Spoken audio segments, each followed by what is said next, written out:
Welcome to the Black Men Think podcast. If this is your first time here, know that the views and opinions expressed by the Black Men Think podcast are those of the Black Men Think podcast and not the individual members.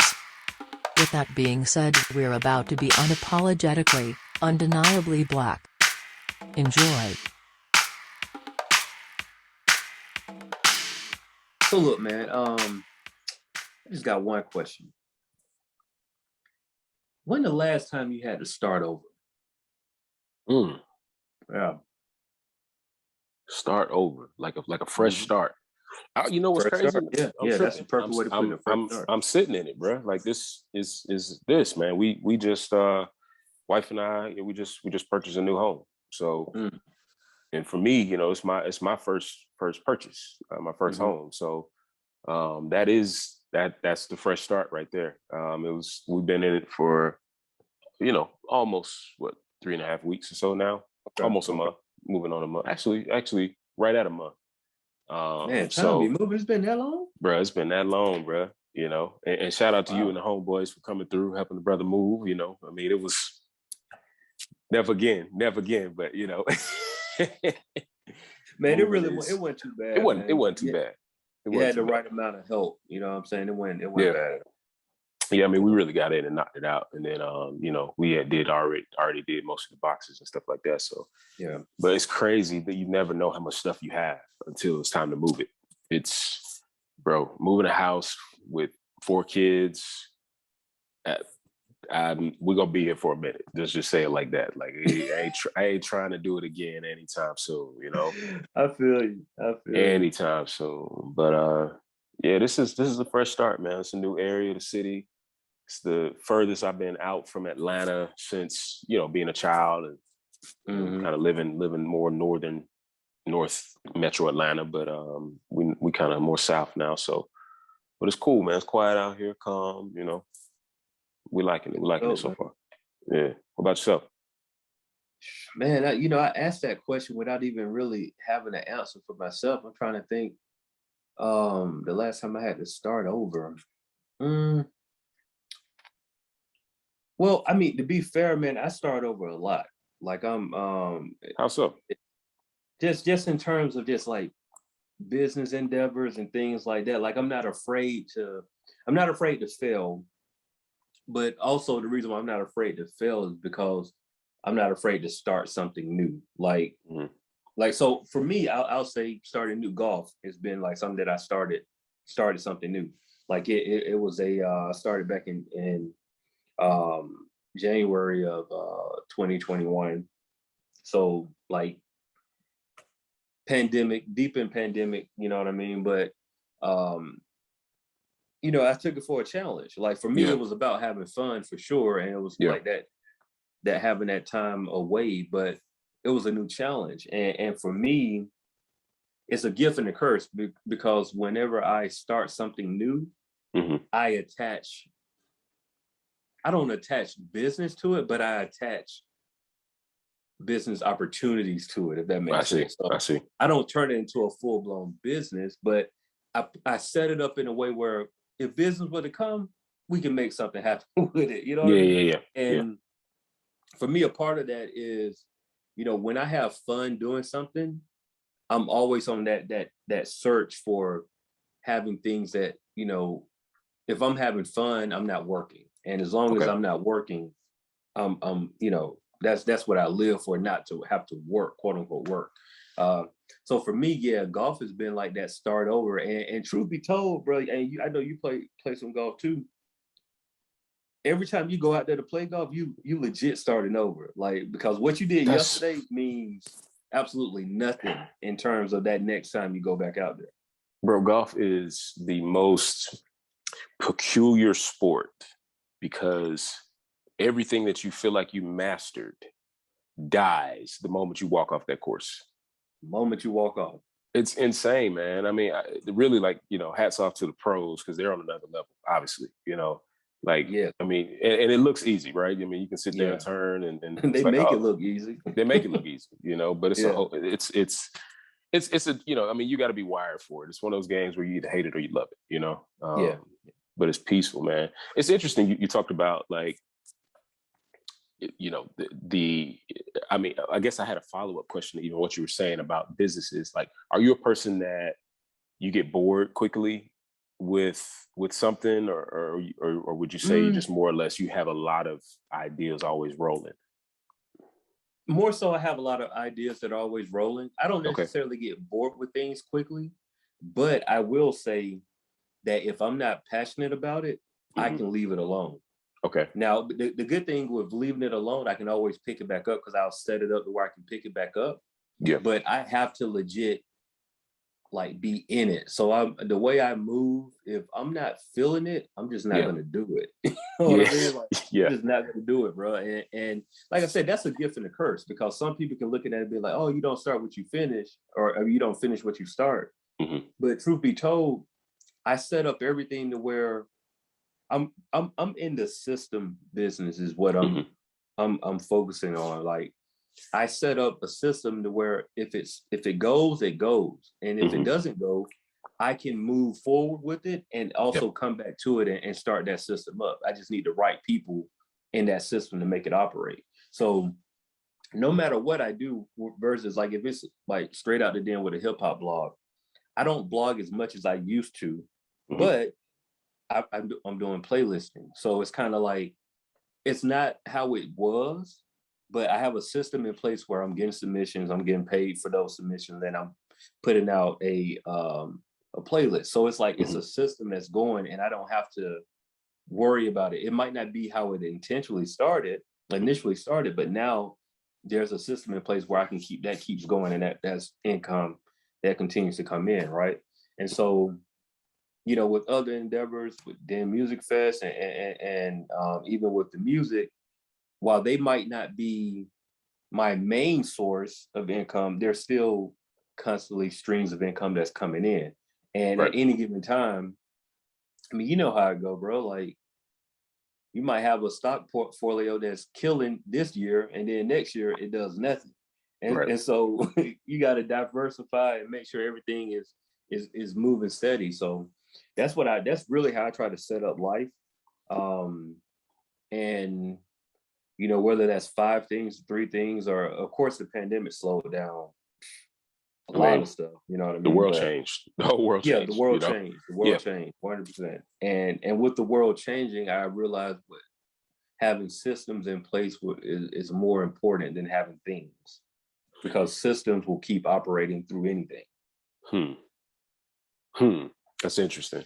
It's funny as you're talking, I'm sitting here asking myself, am I, you asked about a fresh start. Like, am I a starter to begin with? And honestly, like, if I'm being honest, and this is something I kind of come to grow on, or it's grown on me in terms of it being the truth. And then something I've just learned to accept. I don't think I'm a starter. I would call myself an enhancer. I feel like there are people who are wired to be visionaries, right? Like they see things from point A, and they either envision it all the way, like they see what it's supposed to be. 9 times out of 10, those people aren't necessarily the best implementers. There are those who are, who can do both, who can kind of balance that world. But I've kind of just, even in my lifetime, I've noticed that there are visionaries, and then there are people who need to be attached to those visionaries to push, that vision to the next level. I'm more so that, like, and I don't have a problem with that. There's a lot of pressure in our culture, right? Like, to be the person, to be the visionary, the person that the idea comes from, be the innovator, right? But I feel like they're also, like, everybody has their part to play. And honestly, I'm a person who, you give me an idea or you give me what you see, I can take you there. Like, I can pull the parts together, pull the pieces together. I mean, it's kind of like production. And, obviously we both have spent years in music industry. That was me, as a studio rat. That's the picture of who I am in the studio as a creative. It's, let me hear those first few sounds and I got you from there. I know what it's supposed to become because I hear your vision, but I'm not wired to be that maybe that initial thought. And that's, Yeah. I just, that's never, I actually don't even enjoy it. Like I prefer to enhance someone else's picture. Like it's almost like pushing the right buttons to take it to the next level. No, I mean, first off, that it takes a while to get to that point where you realize which one of those people you are. Because I'm the type A visionary, creative. Now the difference between me, I can work on B, right? Like I can work to enhance and I know how to play that role when I'm asked to play that role. But for my stuff, I'm type A all day. Like, oh, I I'll got you. get it started. I'll get you ready. I'll get the meat of it done. But I've learned over time that I work best when I can just pass this off. Like, yo, let me get it started. Let me show you. I can get everything set up for you. And I even know how to get to Z. But I function better passing it on when we at like H or I. Like, yo, here you go. Handle that. And then when you get around like W, bring it back to me, and then we can figure out like the rest of it and fully complete it. And I think it's important, no matter if that's in like the workspace, in business, in life in general. I think it's important to understand like knowing those roles, because I think a lot of times people bump heads because they don't understand those roles. They don't understand that they are a type A person and this other person is a type B person. And sometimes you'll have somebody that's a completer or an enhancer that is constantly trying to create. And like, fam, that's not you. But that's not where you at. Like you're on the hamster wheel trying to create and trying to figure out why it's not going anywhere. And on the flip side of that, when you are a creative, you're on the hamster wheel creating and wonder why it's not being completed because you don't have anybody to pass it off to. And so that's something that I know for a fact that I had to learn just to trust. Yeah. And like, yo, this is my vision. There you go. I trust you with it. I know that I've seen what you can do. I know you can handle it. This is my vision. All right, I need you to execute and bring it back. Yeah. So the lesson there is first of all knowing who to surround yourself with, right? 100%. Because for someone like yourself, you're the ideation lab. You're the person who you have the initial thought. You know what it takes, or at least you see the end goal, you see the vision, but you also got to know when to pass it off, right? Yep. And that takes a skill, because sometimes there's ego involved, right? Like sometimes we get our minds locked into this idea, and then sometimes we feel like it's got to be us, it's got to be me that takes it to that level. But really, the wisdom comes in that space where you got to know when to pass it off to that person, or you got to know when to move on to the next thing. You got to know when to shut it down. It kind of makes me think about even resetting mentally, and we talking about having a fresh start. I think about the word reset, because in many cases, as a creative or as somebody who is an ideation type of person, you got to know how to refresh that creativity, because it's gonna run out. It's gonna get drained. I mean, musically speaking, is something that I'm familiar with, and your day-to-day, your environment, the vibe that you're feeling, whether it's at home, whether it's, if you got a 9-to-5, whether it's in the, in your creative space, whatever that is, it has to be refreshed for there to have for those creative juices to flow the next day. And you got to know how to refresh and restart and kind of reset those things. And a lot of that's mental, I mean, we even talk about mental health a lot on this podcast, and to some capacity, a lot of us don't know when to slow down. We buy into the grind, right? Don't sleep, go hard. Honestly, man, I think people need more rest than they need grind. I think we'd have a lot more that would come out of it. No, that's an interesting point. And we've all at one point in time and another had that, like, no, team, no sleep. And I don't know if this is like a music industry thing or whatever, but like that was definitely like a huge part of the 18 to 24-year-old like grind. Like, Absolutely. no, team, no sleep. Like, no, No bro, sleep. we gotta get it. And it's like you said, it makes absolutely no sense, because while you're not sleeping, you're not being as productive as you think you are, because a lot of that stuff is cloudy, number one. a lot of it is stuff that you have to always come back to, versus if you were to just like go and get to sleep and then wake up fresh and then do it, you'll be able to knock it out immediately. Like Facts. there's no I don't have to come back to it. Like, no, let's knock it It's out. done. Yeah. And so I think a lot of that does come with getting older and getting the wisdom and having different priorities. You know, once you have different priorities, sleep becomes one of your bigger priorities. And, you know, and I'll use myself for an example. Even now, I probably get between 6 and 8 hours of sleep a night, right? Better than me, but congratulations. Well, and I'm a little stubborn, but we'll talk about that later. Yeah. Yeah. And truth be told, bro, like I only get that when I'm forcing myself to get that. I see. I normally shut down around anywhere between 12 and 1, right? Okay. And you know that. I mean, sometimes it's longer than that because we'll be texting each other at like 1:30 in the morning, right? So, you know. But I on an average, I'll shut down between 12 and 1. But I'm slick up at 6:30 every morning. But because I'm working remotely, I have the luxury of like chilling in the bed till about 7 something. Yeah, you know what I'm saying? Right. So I'm getting my 6, but I'm really getting about 5. But I get my last one is kind of like, oh, I ain't doing nothing. So I'm snoozing, really. You know what I mean? I haven't got to that point where I'm taking nap during the day. Like I'm looking forward to that. Like I might sneak one in by mistake, but I do need to get more sleep for sure. But I found when I get the proper amount of sleep, I get more done. But it's just so hard for me to get in the mindset of going to sleep. And I don't know, I don't know what that is. Like those days when I can get 10 hours, like when I legit go to sleep at like 10 and wake up at like 6, I be feeling like so great. Right. You know what I'm saying? But it's like conquer the world. Conquer the world. But knowing that, I have all of that knowledge and knowing that, I still can't keep doing that on a consistent basis. You know what I'm saying? Like it's a task for me to try to get 8 hours of sleep, bro. I'm stubborn, man. Like so interesting. I used to profile it or label it as like I'm a night owl. You know, I'm a studio rat. I'm wired this way.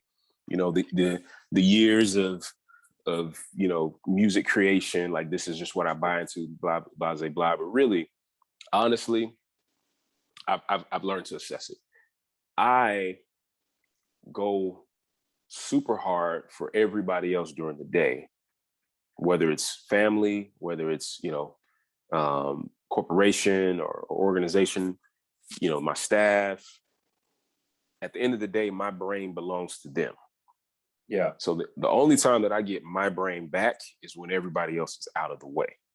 And 9 times out of 10, that happens late, right? And so I almost force those moments. Like I almost force, watching some Netflix series or something, for however long I can take it, knowing that I'm tired. But I'm almost like, bro, you sound like me, bro. I'm almost like, no, like this is my time. Yeah. I need it and I'm taking it. And at the end of the day, when I wake up and I've been on the couch for, 2 hours and the screen is looking at me, then I know it's time to go to bed. But honestly, I mean, it's a gift and a curse, man. Like there's the dichotomy right there, because I feel like I need this time, but at the same time, it's biting me in the butt when I wake up the next day and I'm like, man, I should have went to bed early. Yeah. But for some reason, it's a cycle. It's, I definitely have that 2 to 3 times a week. Being realistic, I got you. Like 2 to 3 times a week. Like, bro, it's been times where I'll legit turn on, like I'll get work done and it's 11:30. I'm like, I'm going through like Netflix, Hulu, or whatever. I'm like, fam, it's 11:30. Like, no matter what I put on, I'm not finishing up before 1. Like, no matter what I put on. Exactly. I'm like, because I'm always going for a movie, because I know if I watch a series, it's over with, because now I'm lost in like episodes. So I'm trying to find a movie at 11:30. And I'm like, why am I doing this? I don't have a TV in our bed. We don't have a TV in our bedroom. Yeah, so same. Yeah. So you know what I mean? It's like, it's different if I was turning the TV on in the bedroom and falling asleep to the TV, but I'm falling asleep to the iPad on the sofa, bro. And I'm No, like, absolutely. what am I doing? But you do it, you You keep do doing it. it. You do it. It's like your mental break, you know. Yeah. And we sacrifice our rest, ironically, for it, Mm. you know. And sometimes, you know, it's hard to find that balance, right? You kind of can't even assess what you need to reset. You know, you just know you need something. And really that just goes to, you know, the roles that many people play in their lives. Like they spend a lot of time doing things for everybody else or doing things for the entity or whatever it is that they've set up, but they don't spend enough time for themselves. They don't spend enough time pouring back into themselves, whether that's pouring back in via rest or something you love to do. You know, connecting with people. Sometimes people get life from other people. Like my wife she's wired that way. You know, she's an extrovert to the core. You know, she feels drained when she's, you know, kind of in her head or whatever and are alone with or doing tasks. But when she gets around people for enjoyment, it's like she just, you know, revives. Me, I'm the opposite. I'm like, I need everybody to disappear, you know, in order for like go away, you know, in order for me to like reset and have time in my brain and to, you know, move all that puzzle back to where it's supposed to. So I'm ready for the next day. But, you know, it's just a matter of learning yourself and understanding like what you really need. Yeah, that's real. And for me, man, I know golf is really, it's been that thing for me, bro. Like it legit has, because I'll put it like this. I canceled my gym membership and said, you know what? I'm just going to pay for golf, because I found myself making time to go play golf, but I wasn't making time to go to the gym. And I was like, Interesting. yo, I don't like the gym. I was Okay. like, that's what it was. It's like, I don't like the gym. And of course, nobody really likes the gym. Like you have a few people that like, that's their safe haven and they do that. But you know, to the average person, they don't like the gym. But I was finding myself like not even enjoying it. Like I'm going there knowing, you know, to work out and understanding, trying to get healthy, but I'm not enjoying that process at all. And so I thought about it. I'm like, yo, I'm looking at my Apple Watch. When I play golf, bro, I'm like, okay, I played golf today, right? Uh-huh. So I'm looking at my watch right now. Oh, my children been playing with my watch. I'm looking at my watch right now. I'm at 12,000 steps, 6 miles, 6 flights of stairs climb. Because I walk. When I play golf, I walk. You doing the hills.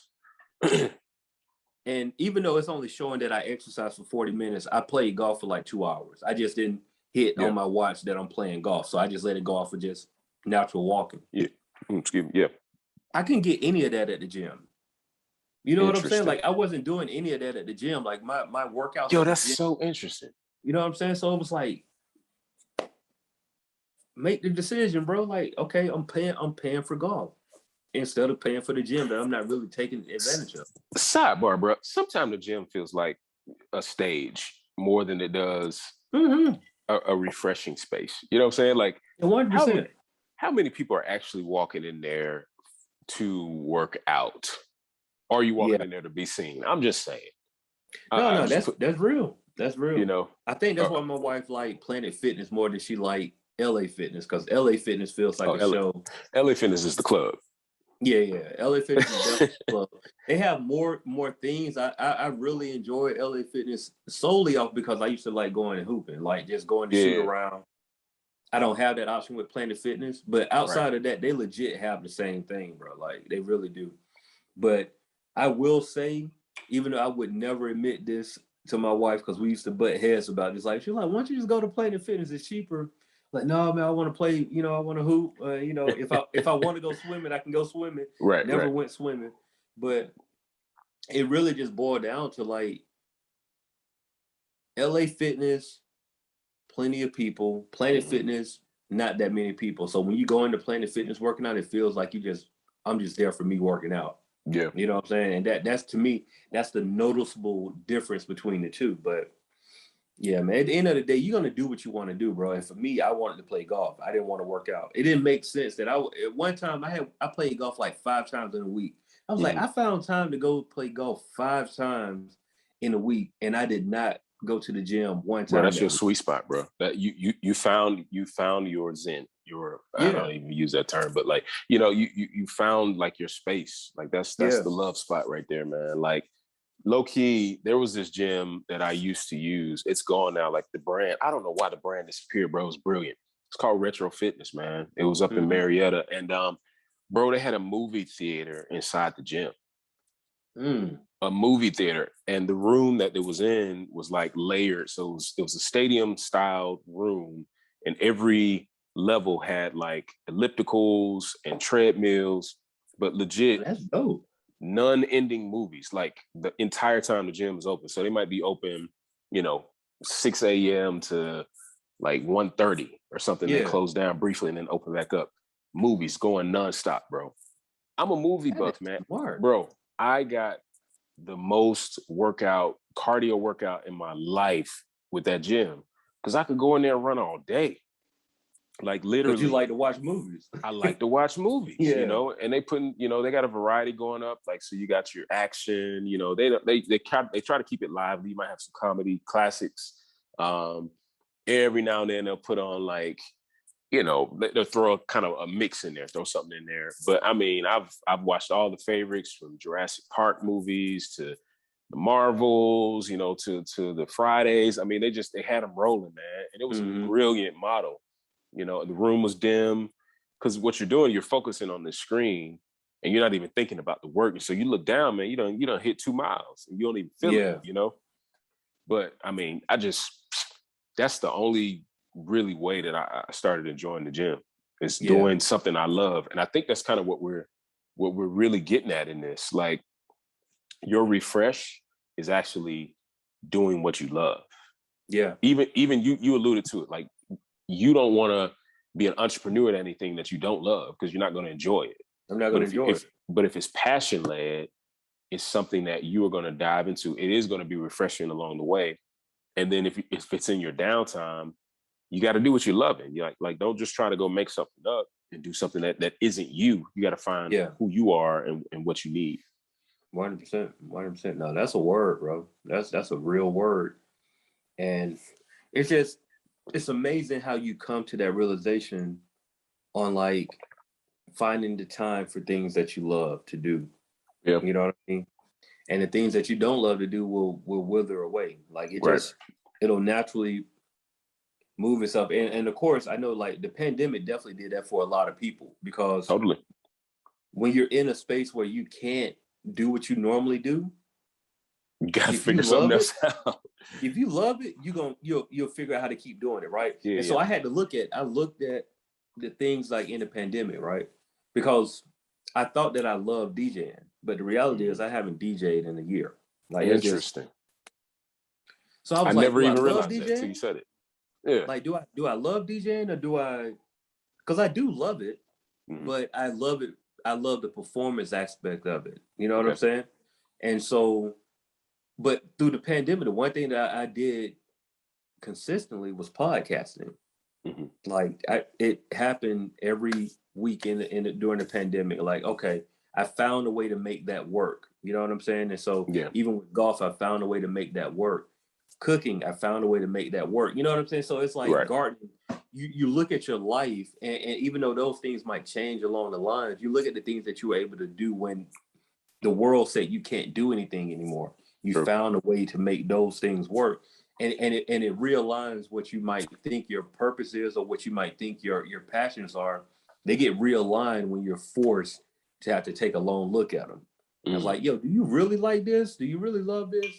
It's like, no, like, because if I really love DJing, bro, I would be DJing for just No, you'd like be doing girls. the the Instagram parties and all that kind of Yeah, stuff, bro, or just yeah. doing something in the house for the girls. Yeah. Now, for me, will I still continue to do it? Absolutely, because it's Yeah. something that I know how to do, and I know how to, but it's not something that I needed to fulfill me, if that Yeah. makes sense. You know what I'm got saying? you. So, Yeah, it's very similar to me, where you know, for years, there are different layers to creating music and songwriting and producing and performing. You know, the different layers. You start, you know, obviously with the idea, with wherever you're at, studio, home studio, whatever. Eventually, that ends up whether it's a record spinning or whether you're on the stage somewhere. And you know, it's so easy to say, I do all of this. This is who I am. Mhm. You know, I'm every piece of it. And I was chatting with Ace about this. You know, obviously we did music for years together, and I realized the end point is what I love the most. Like I love performing. Like Mm. that's my world, bro. Like I would do anything to get on the stage, not so much the studio. You know, he's the opposite. He's a studio rat. He wants to be in it from ground Mhm. zero. He's you at that space. He's the visionary Yeah. from point A, and he doesn't, ironically, doesn't enjoy the stage that much. You know, but I live for that moment, and and for me personally, I think it's the connection with people.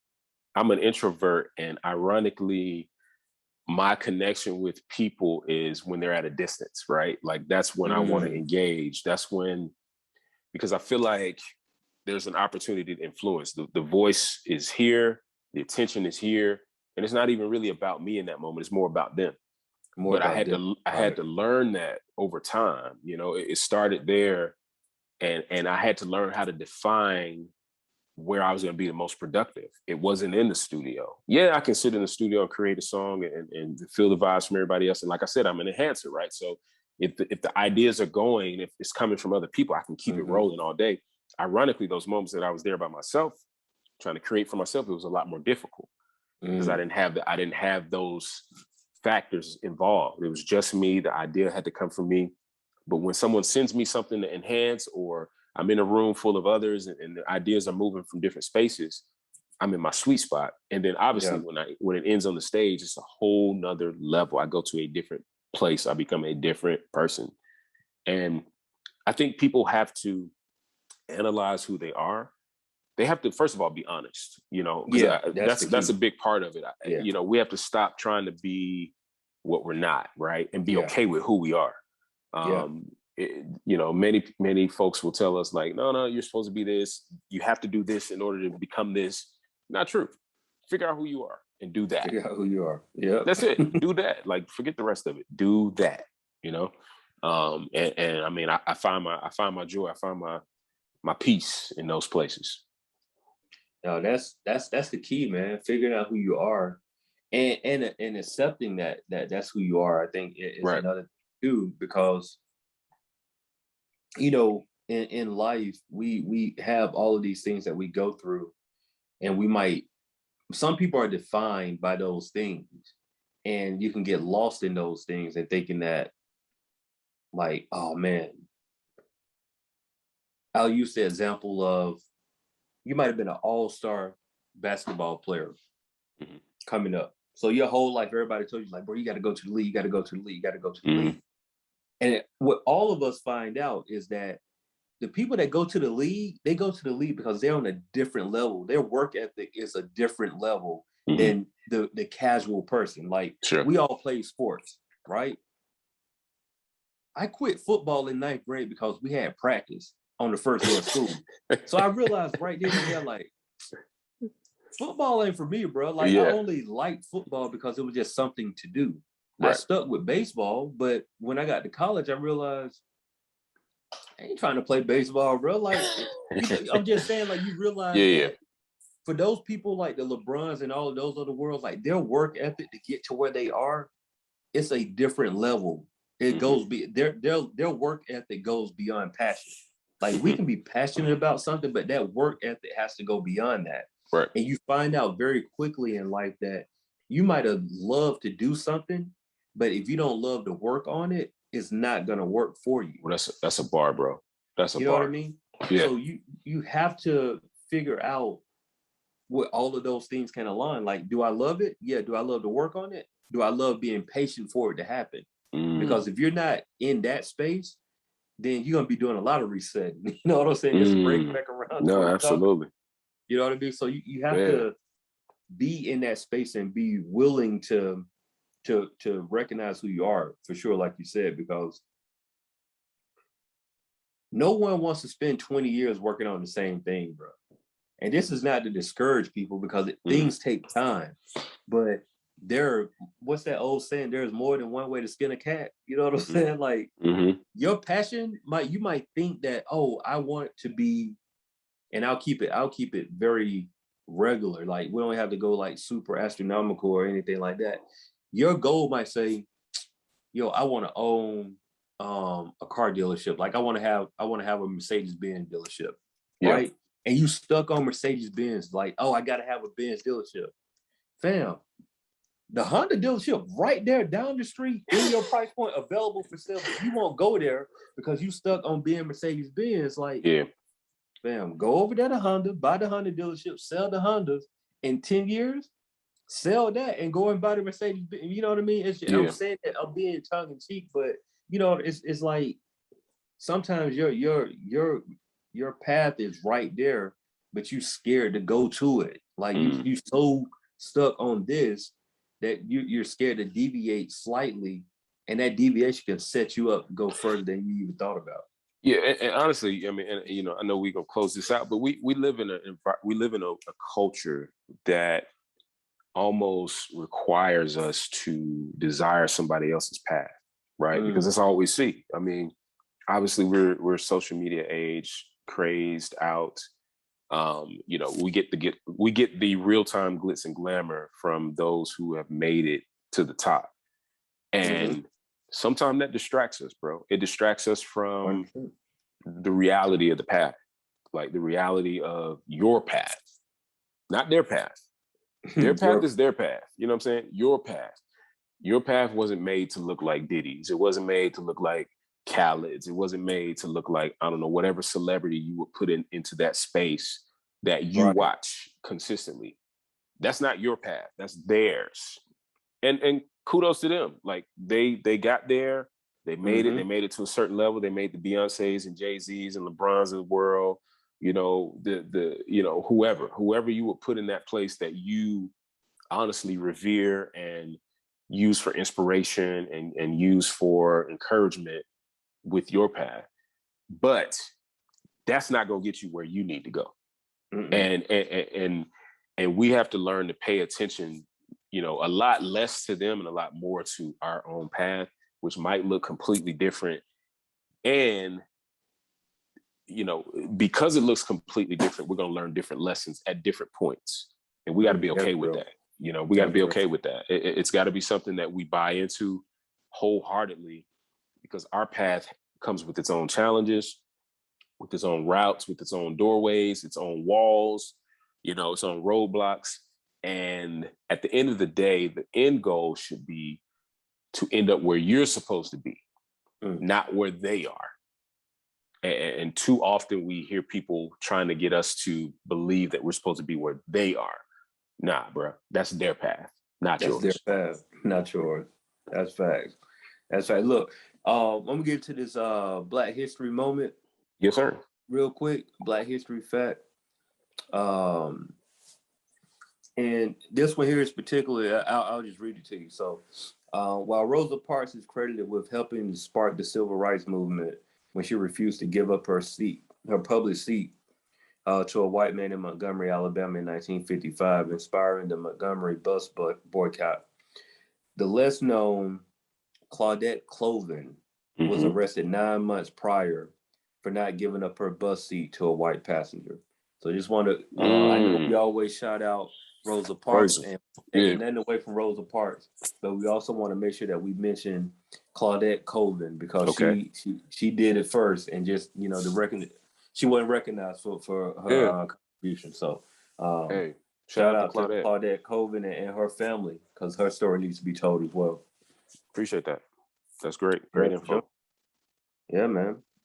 Well, that's it. You know, hopefully y'all took something away for this. You know, just a black thought to end this thing is just make sure that we understand the power of resetting, right? And that's resetting in any aspect of your life. There's nothing wrong with resetting.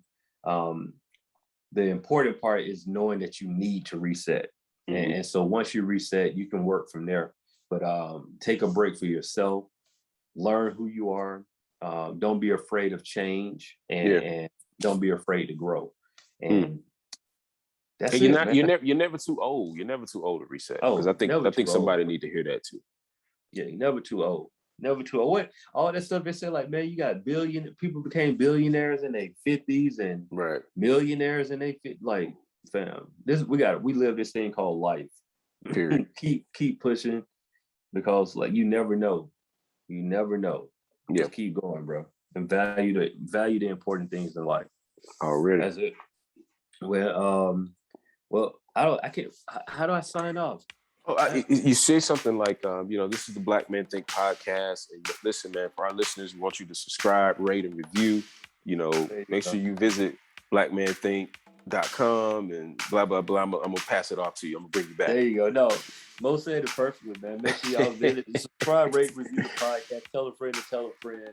And we'll see y'all next week. Yes, sir. Cool.